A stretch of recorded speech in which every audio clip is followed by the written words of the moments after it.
Imagine you're drowning in credit card debt, $30,000. You can't pay it off with your salary. The interest alone is eating you alive. So you make a deal. You tell the bank, I'll keep spending on this card, more and more every month, but you have to keep increasing my credit limit. And here's the catch. I'll protect your branch from robbers. I'll stand outside with a baseball bat, 24/7. Sounds insane, right? The bank would laugh you out of the building. Now stop imagining you're a person. Imagine you're a country. Imagine you're the United States of America. The year is 1974. You just abandoned the gold standard. Your currency is backed by nothing. The world is about to dump the dollar. Your economy is collapsing. Oil prices have quadrupled overnight. Then you make the deal. You offer Saudi Arabia military protection for their oil fields. In exchange, they price oil exclusively in your currency. Suddenly, every country on earth needs dollars to buy oil. You can print money endlessly. You can run trillion-dollar deficits, and the world absorbs it because they need your currency to survive. For 50 years, this worked. We called it the Petrodollar, but there was a hidden cost. A cost paid in carriers and bases and wars without end. The military-industrial loop, how perpetual war saved the dollar. Until June 9th, 2024, when the Saudis let the 50-year agreement expire. The loop just broke, and most Americans have no idea what comes next. Let's go back to the beginning. August 15th, 1971.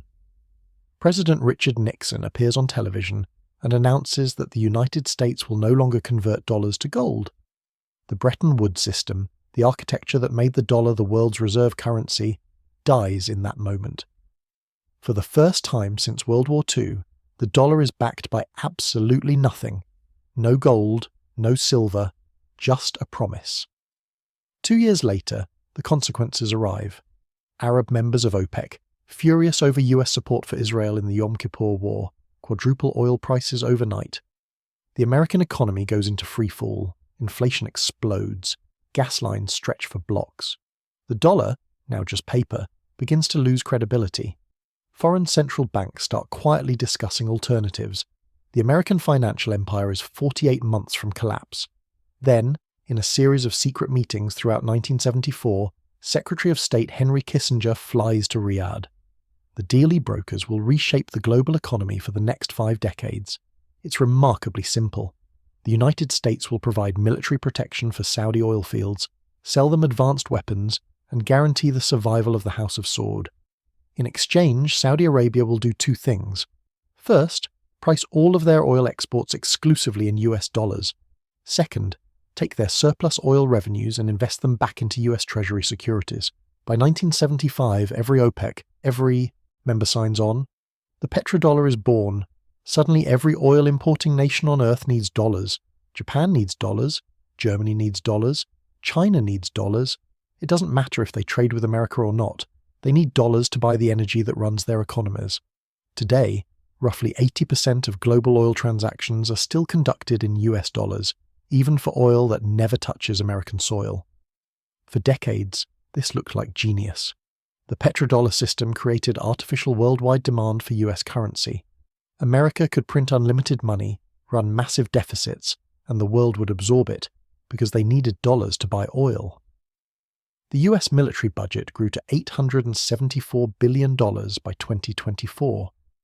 That's more than China, India, Russia, Saudi Arabia, France, Germany, the UK, Japan, South Korea, and Brazil combined. America built and maintained around 800 military bases in foreign countries. This wasn't excess. This was the cost of enforcement. But here's the part they never told you. US public debt as a percentage of GDP hit a post-World War II low of 24.6% in 1974, that exact year, the year the petrodollar deal was signed. That wasn't coincidence. It was the starting gun for the largest debt expansion in human history.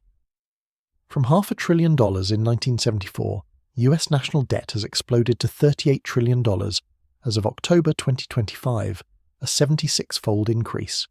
The US ran its last trade surplus in 1975, the year after the deal. By 2024, the trade deficit hit $918.4 billion. The dollar's share of global reserves has fallen from 70% in 2000 to 57.8% by late 2024. That's a 30-year low. China's US Treasury holdings plunged from $1.317 trillion in 2013 to $730.7 billion by July 2025, a 45% drop. And then, on June 9, 2024, something happened that received almost no mainstream coverage. The 50-year US-Saudi Petrodollar agreement expired. Saudi Arabia declined to renew it. The machine that held the empire together just ran out of fuel.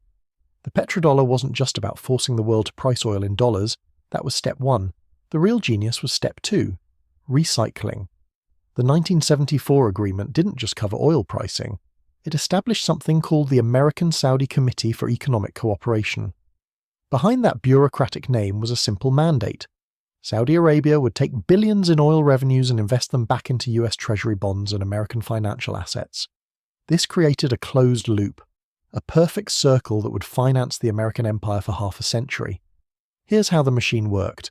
Oil importing nations buy dollars to purchase petroleum. Oil exporters earn massive surplus petrodollars from those sales.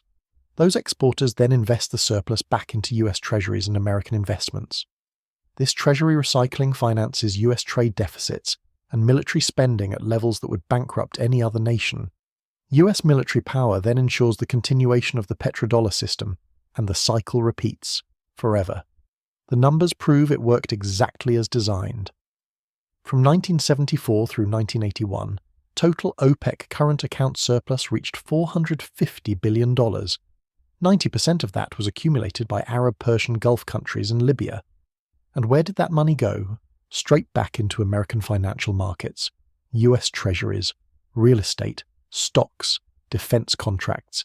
It all came home. Fast forward to today. By March 2025, private investors held $24.4 trillion of US national debt. Foreign entities held approximately $7.9 trillion of that total.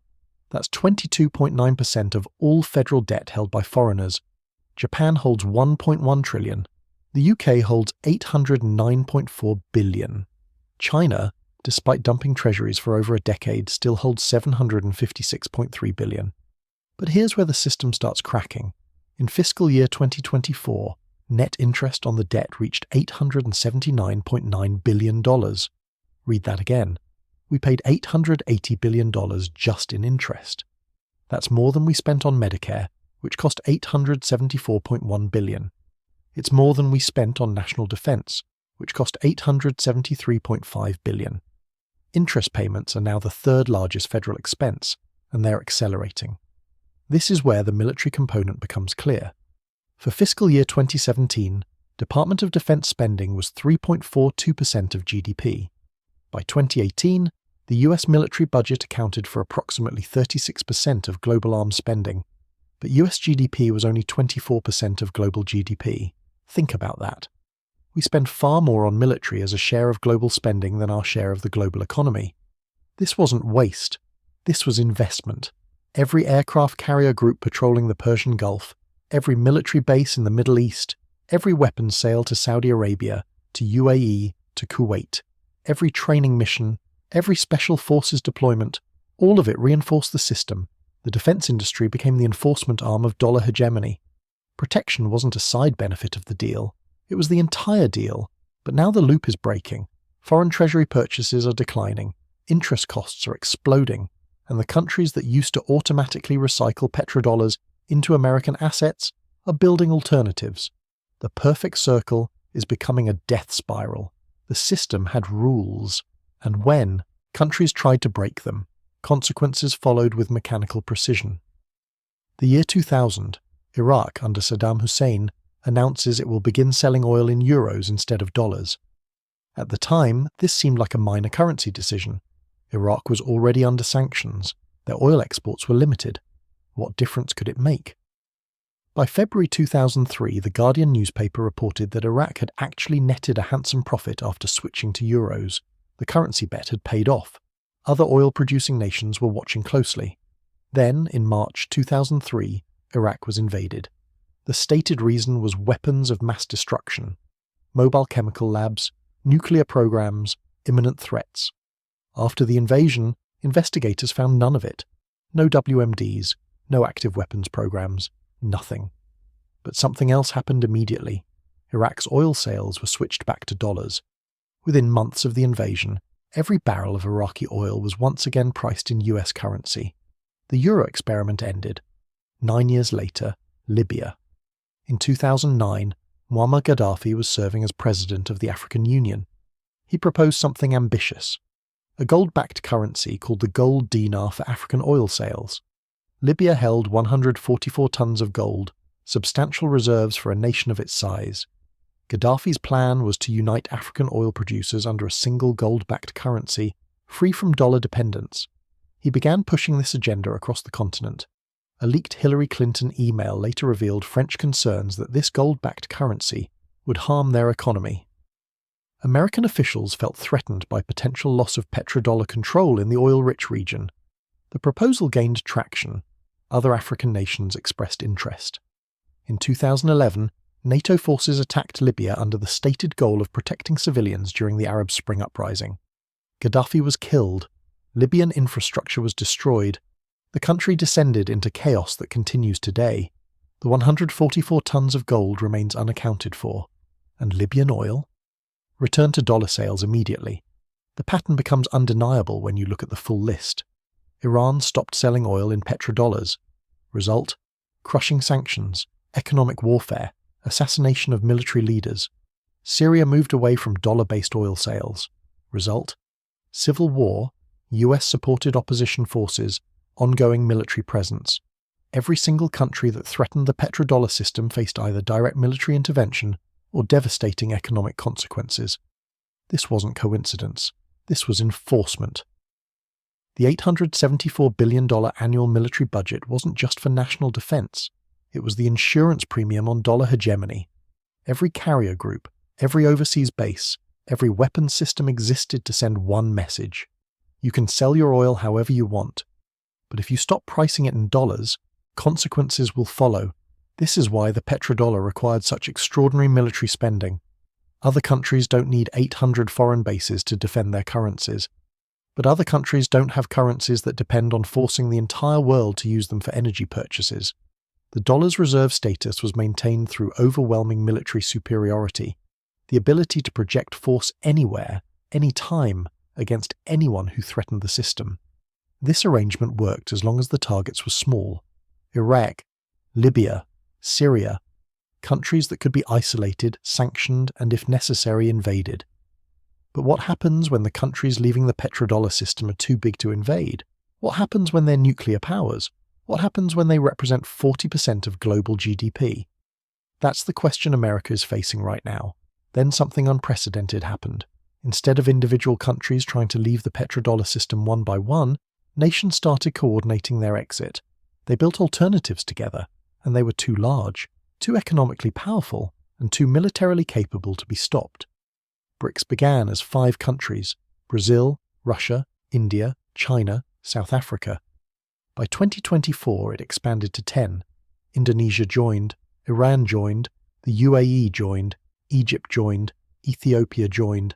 Saudi Arabia is currently in the process of joining. Let that sink in. Saudi Arabia, the country that created the petrodollar system in 1974, is now joining the alliance built specifically to dismantle it. These 10 countries collectively represent 37.9% of global GDP measured by purchasing power parity. That's larger than the G7's 27.8%. The numbers tell you everything you need to know about what's actually happening. 90% of Russia-China trade in 2024 was conducted in rubles and yuan. Compare that to 2015, when 90% of their trade was in US dollars. Their bilateral trade hit a record $244.8 billion, and almost none of it touched the dollar. Over 95% of Russia-Iran trade in 2024 was settled in rubles and reals. Russia-Iran trade reached $4.8 billion, all local currencies. In 2023, 1/5 of global oil trades were conducted in non-dollar currencies. Just a few years ago, that number was close to 100% dollars. By the end of 2024, Russian officials reported that roughly 90% of Russia's trade with BRICS partners was settled in national currencies. Not dollars, not euros, local currencies, direct exchange, bypassing the dollar system entirely. But the real threat isn't just the trade volumes, it's the infrastructure they're building. China created something called the Cross-Border Interbank Payment System, CIPS. As of January 2025, it has 1,467 indirect participants across 119 countries. It links 4,800 banks in 185 countries. This is a complete alternative to SWIFT, the US-controlled payment messaging system. SIPS processes transactions in yuan, and it operates entirely outside American oversight. BRICS is developing a blockchain-based payment system called BRICS Bridge. It will connect member financial systems using central bank digital currencies. No dollars required, no SWIFT needed, no American veto power. Saudi Arabia joined Project M-Bridge, the Bank for International Settlements digital currency arrangement, and publicly discussed considering alternatives to dollar-based oil payments. The country that built the petrodollar is now building the infrastructure to replace it. And then there's gold. Russia now holds approximately 2,300 tons of gold, accounting for 32% of total foreign reserves. That's nearly doubled over the past decade. China's gold reserves rose from 2,235.39 tons in Q4 2023 to 2,264.87 tons in Q1 2024. China bought gold for 11 consecutive months through September 2025. Total reserves reached 74.06 million troy ounces valued at $283 billion. This isn't portfolio diversification, this is preparation. Gold can't be frozen by US Treasury sanctions. Gold can't be inflated away by Federal Reserve money printing. Gold has no counterparty risk. And most importantly, gold has no off switch. You can't lock a country out of their gold reserves the way you can freeze dollar assets. BRICS nations are systematically converting dollar reserves into the one asset America cannot control or confiscate. They watched what happened to Russia's $300 billion in frozen reserves and learned the lesson. Never again. But the final blow to the petrodollar isn't coming from geopolitics. It's not coming from BRICS coordination or Chinese payment systems or gold accumulation. The killing blow is coming from physics, from technology, from something that no military on Earth can stop: electric vehicles. By the end of 2024, the global electric vehicle fleet reached nearly 58 million units. That's triple the number in 2021. In China, 1 in 10 cars on the road is already electric. These aren't experimental vehicles anymore.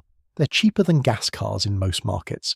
They're faster, they're quieter, and most importantly for our story, they don't need oil. Electric vehicles slashed oil demand by over 1.3 million barrels per day in 2024. That's a 30% jump from 2023. To put that in perspective, 1.3 million barrels per day is equivalent to Japan's entire transport sector oil. Demand? Gone. Just from EV adoption in a single year. By 2030, EVs are projected to account for half of all new car sales globally. By 2030, EVs will displace over 5 million barrels per day of diesel and gasoline. China's EVs alone will account for half of that displaced oil. Bloomberg NEF projects that oil consumption displaced by EVs will rise to over 20 million barrels per day by 2040. That's more oil than the entire United States consumed last year. Road fuel demand peaks in 2027, then begins permanent structural decline. Now connect the dots. Less oil demand means less need for dollars. The petrodollar's entire value proposition was built on oil scarcity and universal oil dependence. Every country needed oil. Therefore, every country needed dollars. But if EVs eliminate 20 million barrels per day of demand, if transport sectors worldwide shift to electricity, if oil becomes a declining commodity, then the forced dollar demand evaporates. Not because of sanctions or geopolitics or military defeat, because of thermodynamics and battery chemistry.